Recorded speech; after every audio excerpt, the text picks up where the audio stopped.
I thought that I should take an initiative to document it, because we have already lost quite a few people who could talk about it, who could enlighten us. So we cannot lose any more. So that's how I started, and it happened. Okay, now we have with us Miss Supriti. She is a jury member with our festival, and Hi. also a dear friend. So, Supriti, would you like to say something or ask something? Yeah, so hi Aprajita, that's a lovely piece of work you've done. And I'm so grateful to you that you brought this out, because many of us who know so much about India's music and dance forms, many of us really don't know about this, which is so sad, right? So you were just mentioning that there are a few documents. What is the core document for Rabindra Nritya? There are few books, just a few books, like Shantidev Ghosh, who actually learned a few dance, who was trained by few exponent, so that he could carry forward the dance form of Tagore. He later on wrote a book. So there is a book and few theses and nothing else. But since I'm from there, I have learned a lot. Like, I got to know many things about Tagore's dance. Even I have met Amita Sen, who is Amrita Sen's mother, and you will find a video document that is very old. So when I was a student, when I was studying, doing my master's, then we documented a few things. So I had this, that is in VHS. So I had to convert, but I kept it. So it was there. Bits and pieces were there. And most of the things are collected from the informations are collected from the people whom you could see in the documentary itself. So is there no document written by Tagore himself on the dance form? No. Just bits and pieces, like probably a few things that I have sent a few members from Shantiniketan to learn Kandi dance to Sri Lanka, or I have invited Guruji from Manipur so that Vishwabharati student can learn Manipuri. And later on, so these are the things, like small, like very not in a concrete form that way. Okay.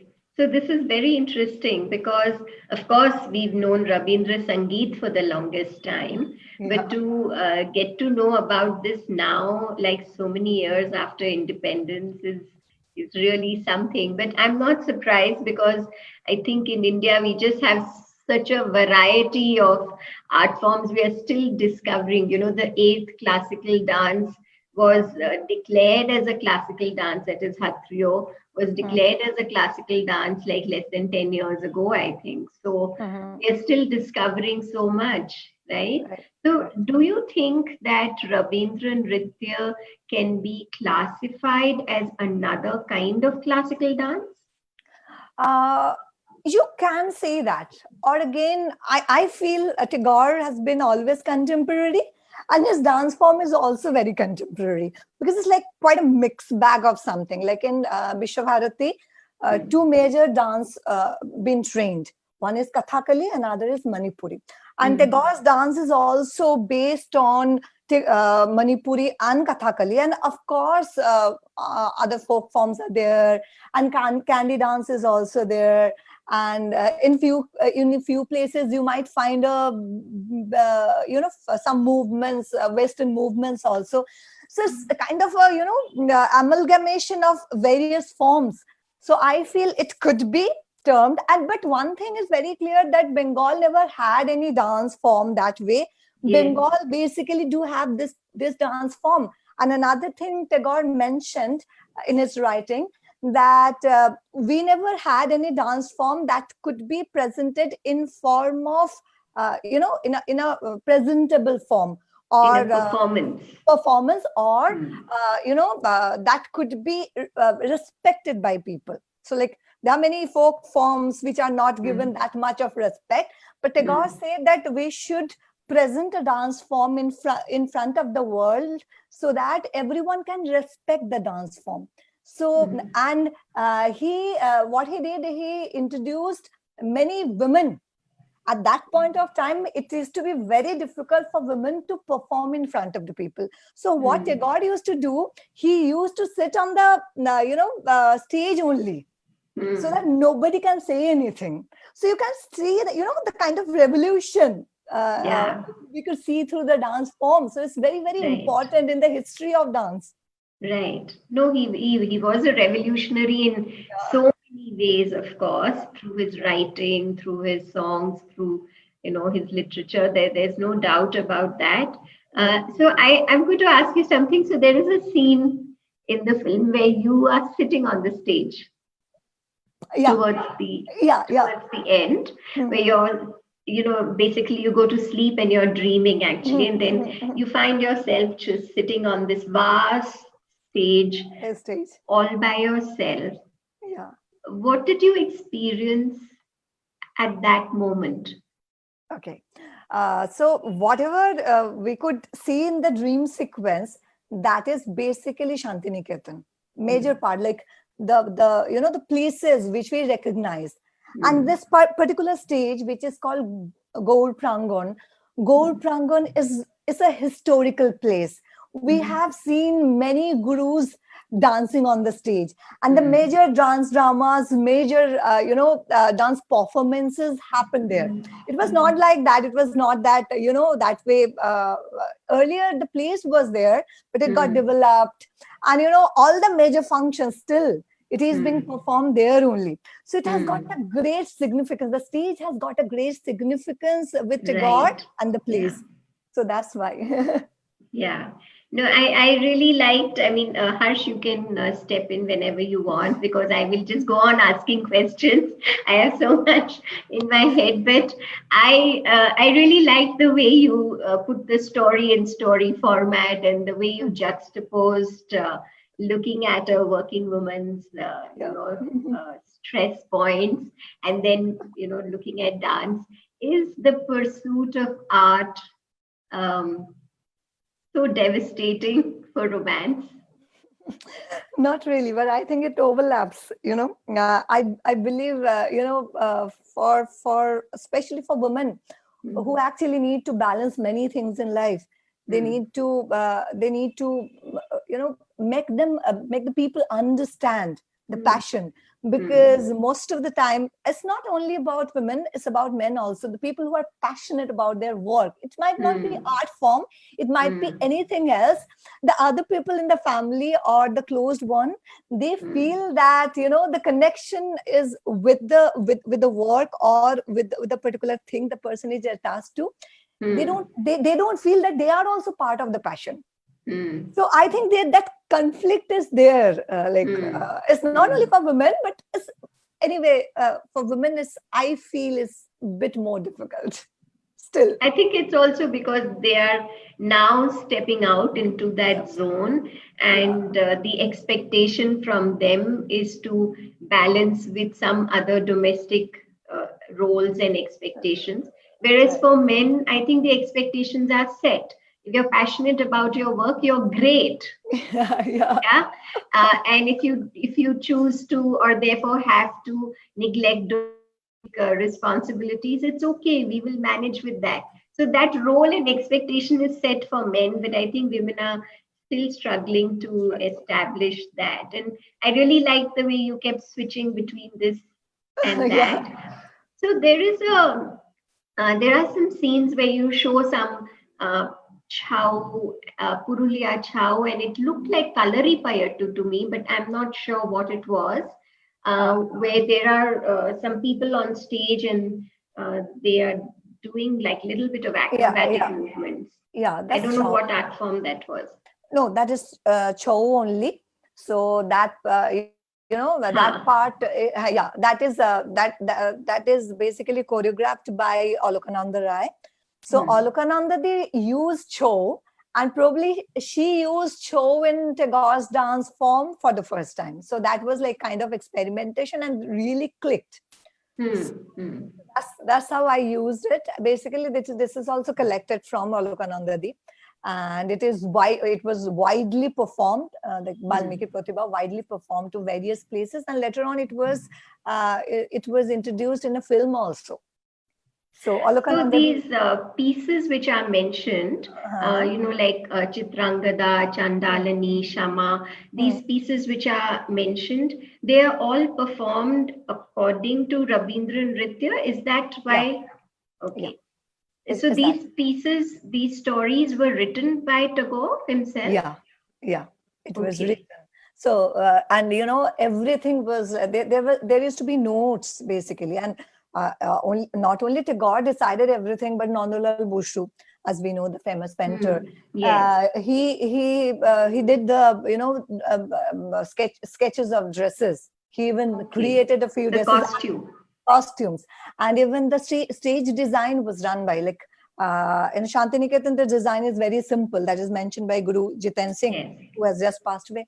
So Jitendra talked about this, that the stage should be very simple. According to Tagore, it should be very simple, just with a little bit of flower and leaves, like fresh flower and fresh leaves, and nothing else. So that only the dance is projected, not the stage, not the loud. Nothing should be loud. Everything should be very simple. So all the directions were given by Tagore himself, along with other Nandulal Boshu and other people who were involved in the initial days. So the basic structure, what I have used, like I have shot basically all these things. Most of the things are being, we have, done this. We have done the shooting. So we have done according to the way Tagore wanted it to be, in the traditional Tagore dance form. So that piece where she's singing about Uttiyo and she's saying, go away, I will not share the flowers with you. That is done in Rabindra Nritya style. Yeah. So the So that style has a lot like Hathrio dance, no? Those sashes which they wear in the front. The costume is a lot like that, isn't it? Yeah, that piece of cloth. That sash Yeah. So that is, batik is something that was introduced by Tagore, and that was by Tagore to India, of course. So, and this batik, Utturiyo we call, batik is very much used in our dance form. So whenever we dance, we use this piece of clothes. So like that is what they call, they even in Hathrio dance they call it Uttariyo only. They call it that is what it is called. Very interesting to see. Of course, I mean Hathrio is Assam and this is Bengal, so there's geographical proximity and I'm sure there's exchange of ideas, but very interesting to see that connect. The connect, always we have this connection. I think we have this connection. So you just mentioned, and then I recall, oh yes, right, that. But yeah, it is like that. It is like that. So I always feel that spaces like Shanti Niketan are like an oasis, right? In the hurry-burry of life that we are all leading now in a Kolkata or a Bangalore, Mumbai, Delhi. These are like an oasis, and so I still can see that scene, when you're going into Shanti Niketan in your dream, and it's so beautiful, so far away from opening the gate, running here, there, what you were doing in the city. So don't you think there is a need to have spaces like this much more than before? Yeah. Actually, we need it. And now during this pandemic, I think we do all have the realization of this, that actually we need to have spaces for ourselves, because that is the most important thing. If we don't have space, then we will forget to express ourselves. So probably your expression and my expression will not be similar, and it need not to be similar. But first of all, we need to have respect for one another's expression, and that expression can come, like the true expression can come through when we do have the space. Correct. That we were not having for years, I think. So yeah, and I think there's such few places like this. We have like a Kalakshetra in Chennai, or we have a Kerala Kala Mandalam, or a Shanti Niketan, which they're just very few for a country as large as ours, and the kind of arts we have. I think there's so much scope to develop this, like at least one in every state. And I don't understand what really stops governments and patrons from, setting this up. But yeah, so Aparajita, you used to act and then you moved to direction. No, I parallelly do it. Like I have always done not always. I have started doing the film at the end of 2016, and since then, after this, I have directed a feature film, which is also part of this festival. So, but along with making the films, I kept on doing my stuff, like, because I believe that whatever I am, whatever I am today, because of my performer self. So even if I have whatever I have learned about the direction, or whatever I could try to do in a direction, like in my directional ventures, that is also because I am a performer. So it's very difficult balancing both, but I have been doing it. What do you find more difficult or more challenging? That's the right word. Direction or acting? Direction, of course, because the director needs to take all the responsibilities. Like Spielberg said, no, it's like a director is a babysitter. Director is a babysitter. Director needs to take care of everything. So as a performer, you don't need to take care of so many things. Like even you don't need to take care of your own look, your makeup, your hair, your dresses, nothing. You just need to perform. So you need to understand a few technical things, like understanding the light or the position or something like that, and the performance, and nothing else. But when you are a director, you need to know everything. Even you need to know when your actor is hungry. So,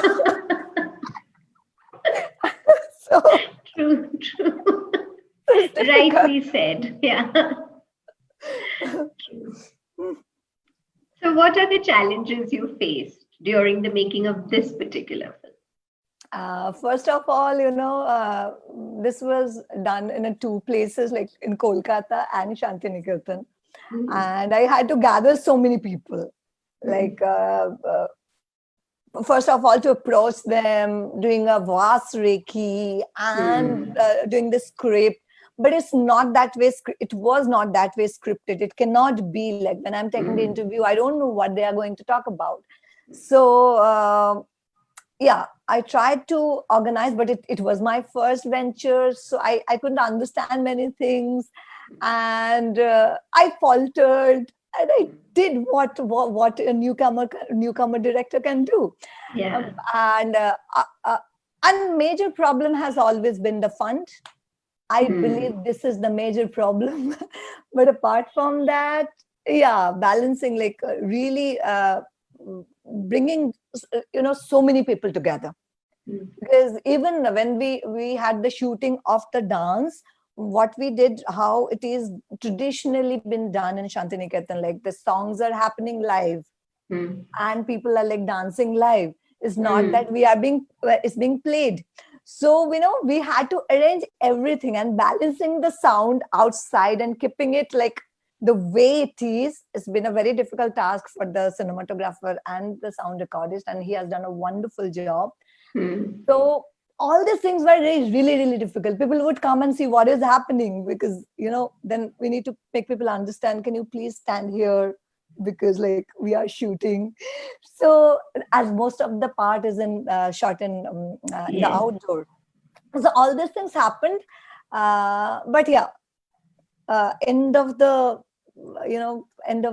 day, it was a nice experience. When I look back, like 3 years back, started it, and now after 3 years, even is being selected and being praised, and you have like loved it. That gives us the happiness. Did anybody tell you you're mad, you're stupid, why are you going and doing something? Yeah. Of course.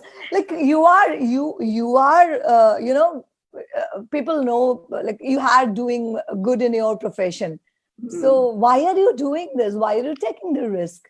Why are you wasting your time? And so all these things I had to face. So, but then again, when we could finish it, and then when it started traveling to festivals, and when like even the common people, it doesn't, I'm not disrespecting them, but generally people think that documentaries are for the people who love documentaries, or it's like for the specialized people.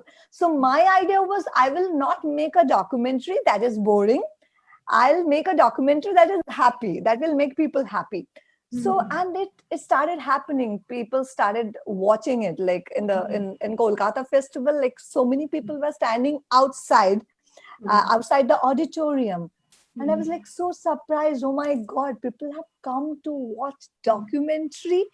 So, all the questions that, okay, are you mad? Are you stupid? What are you doing? Yeah. It was answered. So I hope that someday Sangeet Natak Academy and other such dance and music institutions will watch the documentary and appreciate it, not just for the work it is, but I hope that there is some greater recognition which is given to Tagore Nritya, right? I think that's what it would deserve, and I hope it becomes popular. Because I really don't know who are the best exponents, if there are enough teachers. If somebody wanted to learn, where would they need to go? Is only Shantiniketan the place to go? Are there other places where it is being taught? So it definitely it evokes a spark to inquire further. Definitely you've done that through the movie. I am through the film. So Thank you so much. I really appreciate that, and hats off to your guts for taking it on and not listening to all the people who told you not to do it. Yeah, that's what a lot of great work is all about, I think, right? Thank you. Parajita, Yeah. what kind of works you are focusing now? What are your plans? You are focusing on acting or working out another directorial venture? Yeah, I'm like, again, I'm focusing on acting for the time being. Like, I have been doing it, but right now, I'm thinking of a script, of course, but I couldn't write it. It's just there. But talking about my next directorial work, again, I'll be playing with the form, because even in Mystic Memoir or in Dance of Joy, I have played with the form. So I always believe stories are more or less similar. So stories cannot be like, in whatever language we watch any movie, there is a connection. But I always feel the experiment that we can do, even in this time when we have, now when we are making the digital films, we are much equipped. So we shouldn't have any lack of technical support that we have. So one thing that we can do is, experiment with the forms. So again, in my next film, I'm thinking about experimenting with the form. So that is what I want to do. But that is there. I couldn't write it yet. I couldn't write it yet. Hopefully I can write it and then approach for the fund and then do it. Yeah, even in this film, this documentary film, I see that you have very cleverly used the concept of protagonist. You yourself and your friend, you have depicted them as protagonists to drive the story, the content, and a bit make it fictionalize the narrative. Fictionalize the narrative. So, yeah. what would you like to say? This, I think, this is you have blurred. Try to blur the difference between documentary and at the same time convey convey a document dance form. What would you like to say? Yeah, that you have already answered. Basically, I wanted to do that. That is what I was talking when I was talking to Shupriti. I was mentioning that I didn't want to make that is boring. Anything that is boring. So I wanted to make, because there is a very common idea that documentary is very boring. Documentaries are for the people who are like, who love to watch documentaries, and documentaries are like generally documentation. So those who need documentation, they will only go and watch, or like try and watch. So I just wanted to make the myth, break the myth. I just wanted to make something that should be equally interesting as any other feature film. So that is one part. And another part, through this fictionalized fiction part, I wanted to also depict the common man's view. Like as Shrupriti mentioned, one is the women's struggle or journey, as well as that man's or the guy's perspective about Tagore, which is also very natural. Who is Tagore? Why should you give that person that much importance? And so that those people are more concerned about where is the Nobel Prize.